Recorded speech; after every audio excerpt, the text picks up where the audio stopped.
Bonjour et bienvenue dans cette nouvelle vidéo de présentation des programmes IBM i2 eBase.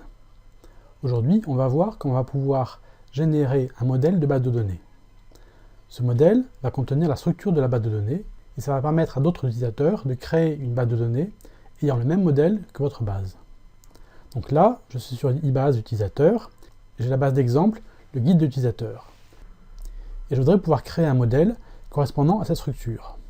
Alors pour ça, je vais fermer la base de données dans eBase User, fichier fermé, OK, et je vais ouvrir eBase Designer. Donc là j'ai eBase Designer, je vais me connecter au fichier de sécurité qui est associé à la base de données. Fichier, connecter, donc là c'est la base de données guide d'utilisateur, guide de l'utilisateur.ids, très bien, open, OK. Là, je ne vais pas ouvrir la base de données. Donc là, je clique sur Annuler. Je vais dans Fichier. Et ici, j'ai l'option Modèle de la nouvelle base de données. En fait, c'est mal traduit parce que ça devrait être Nouveau modèle de base de données. Donc je clique dessus. Là, je vais donner un nom au modèle. Donc, je vais l'appeler par exemple GDU pour guide d'utilisateur. Je vais indiquer le chemin du fichier IDB, donc le fichier de la base de données. Guide d'utilisateur.idb. Open. Là, ça me donne la liste des types d'entités et des types de liens.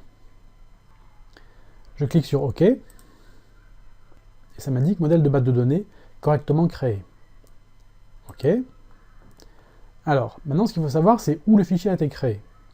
Pour ça, on va dans le menu Outils, Disponibilité de la fonction, Options, et ensuite, dans l'onglet Avancé, vous avez ici, dans Paramètres utilisateurs, dossier de modèle utilisateur qui correspond à l'emplacement où sont stockés les modèles de base de données.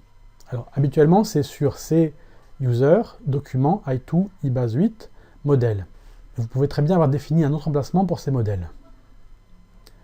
Donc là, par exemple, je peux copier ce chemin, CTRL-C, et ensuite ouvrir un explorateur Windows, coller le chemin, et voilà. Une fois que ce fichier modèle de données, donc un fichier .idt, a été créé, vous pouvez l'envoyer ou le communiquer à d'autres utilisateurs qui pourront à ce moment-là créer leur propre base de données avec le même modèle, soit depuis eBase Designer, soit depuis eBase utilisateur, puisqu'on peut créer une base de données depuis eBase utilisateur. Que contient un fichier IDT? Un fichier IDT, donc un fichier IDT contient le modèle de la base de données. Ce modèle contient la structure de la base de données, ça veut dire les types d'entités, types de liens, et pour chacun des types d'entités et chacun des types de liens, on va avoir la liste des champs, avec leur nom, leur type, ainsi de suite, et puis les champs standards. On va avoir aussi la liste des requêtes qui ont été enregistrées dans la base de données.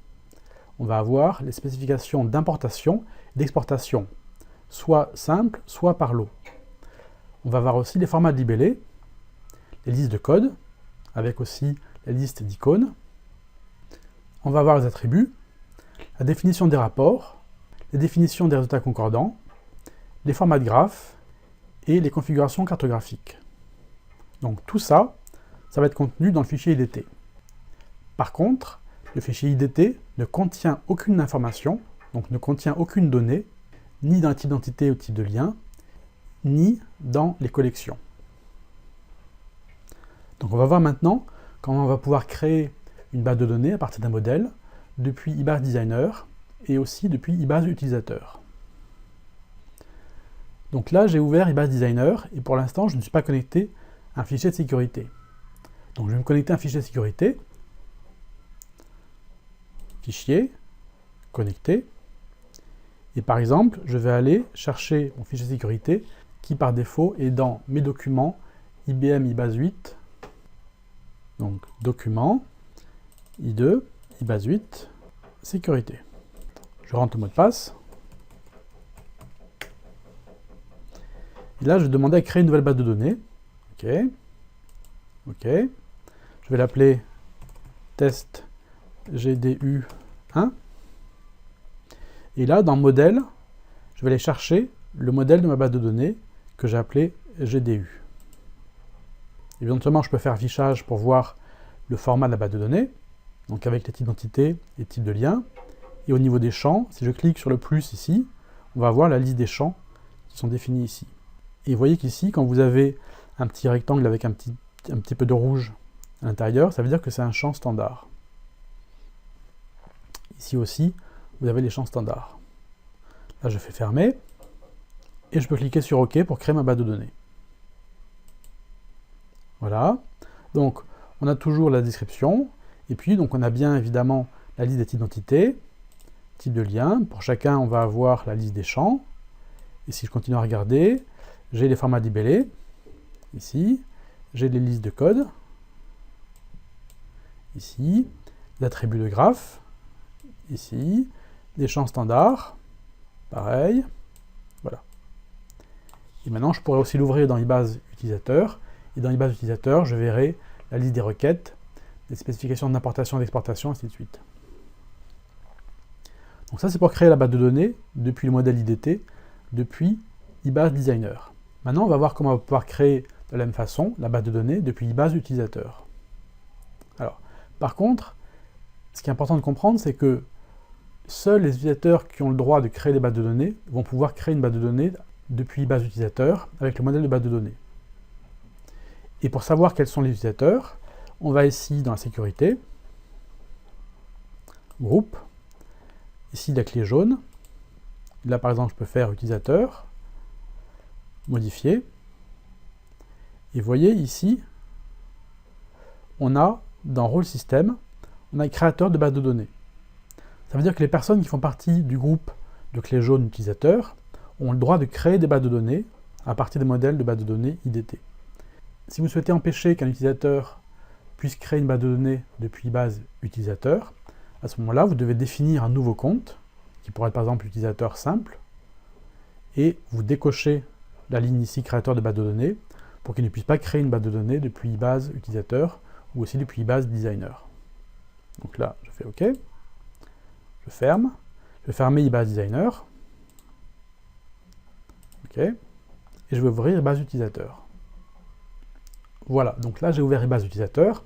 Par défaut, il me propose d'ouvrir la dernière base de données que j'ai créée ou que j'ai ouverte dans eBase Designer. Là c'est test GDU1.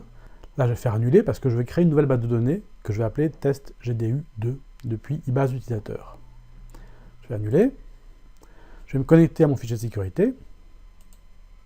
Connecter. Sécurité. Voilà, là je suis connecté à mon fichier de sécurité. Pour l'instant, rien ne se passe parce que je n'ai pas ouvert ou je n'ai pas créé de base de données. Je vais justement créer une base de données, donc dans le menu fichier, nouvelle base de données. Et là, vous voyez qu'on retrouve la même fenêtre de création de base de données. Donc là, je vais l'appeler test GDU2. Modèle, je vais prendre à nouveau GDU. Je peux faire toujours pareil, affichage, pour voir la liste des différents types d'entités, types de liens, avec les champs qui correspondent à chaque type d'entité, chaque type de lien. Ici, là, donc la liste des champs du type d'entité actionnaire. Fermé. Configuration, je vérifie. Je peux créer éventuellement une base de données au format SQL Server directement. Là, je vais créer juste une base de format Access. Le détail, je peux ici mettre quelque chose, mettre des informations, peu importe. Avancer. Pareil, donc on peut définir suppression logique, ainsi de suite. Là, je clique sur OK. Très bien. Le guide d'utilisateur, donc numéro 2. OK. Et là, on a ici l'accès, par exemple, aux requêtes. Donc, vous voyez que j'ai toutes les requêtes qui sont disponibles. Définition des rapports. Des spécifications d'importation et d'exportation.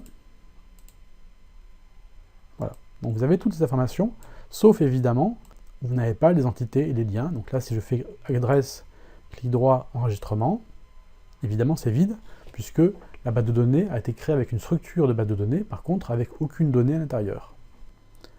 Voilà, j'espère que cette vidéo qui a présenté comment créer des modèles de base de données était claire et vous aura permis de mieux comprendre cette fonction. Merci, au revoir. Je vous remercie de votre temps et de votre attention. Veuillez vous référer à l'IBM Security Learning Academy pour plus de ressources de formation.